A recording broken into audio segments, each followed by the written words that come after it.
Print email Facebook Twitter more coastal erosion to worsen over next decade as storms wash while beaches away. Western Australia could be hit with some of the worst flooding and coastal erosion it has ever seen in the next decade, as the tidal cycle combines with increased water levels caused by global warming. Recent storm damage has pounded the Western Australian coast, with the beachside town of Lancelin losing its gazebo at one of the community's main beaches, and a holiday home sliding into the ocean at nearby Wedge Island. Other parts of the state, including Fremantle's Port Beach and Geograph Bay, have copped the brunt of recent ferocious cold fronts. On Port Beach, this has exposed rubble and twisted metal structures that are the site of a former fuel depot, which locals fear pose a hazard to swimmers, while part of the car park has also collapsed.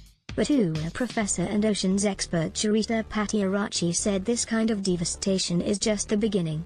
In the next 8 years our water level is going to increase by about 25 centimeters, which is much higher than the water level increase for the last 115 years, Professor Patiarachi said. The mean water level is changing due to what we call the nodal tide, which has an 18.6-year cycle, and at the moment we're at the lowest part of that cycle.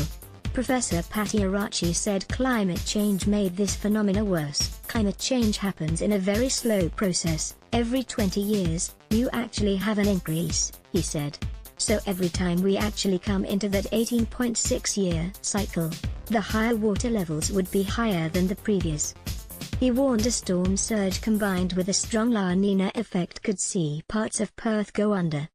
If you have a La Nina happening at the highest period in the 8 years' time, on top of that you have a storm surge occurring at the highest water level, we would have severe flooding, severe erosion, he said. For example, places like the Elizabeth Quay railway station would be underwater. According to Mr. Patiarachi, this came within 2 hours of happening in 2011 during Cyclone Bianca. At that time the system weakened before it hit the city. Reclaimed land areas such as Riverside Drive, the Kwinana Freeway and the South Perth foreshore would also be at risk, Mr. Patiarachi said. Was seaside dwelling lifestyle under threat in the Shire of Gingin, about an hour and a half north of Perth? Some small coastal communities have already seen major coastal erosion. The recent storms have eaten away at the iconic Grey Starling Park, forcing the Shire to demolish a gazebo, with fears the Volunteer Rescue Office is also at risk. The Western Australian Planning Commission's Planned and Managed Retreat Guidelines, published last year, call for public infrastructure to be removed and private property abandoned when access is cut off. A draft report produced for the Shire of Gingin as part of this process found the cost of trying to save at-risk coastal areas may be too high.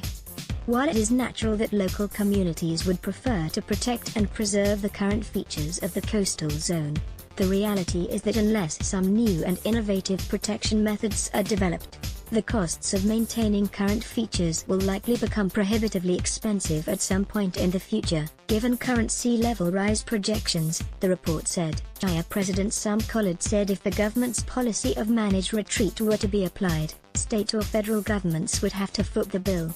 He said the Shire, with just 5,000 ratepayers, would not be able to recompense landowners who lost property to coastal damage. The Shire spent $75,000 trucking in sand to shore up the park at Lancelin.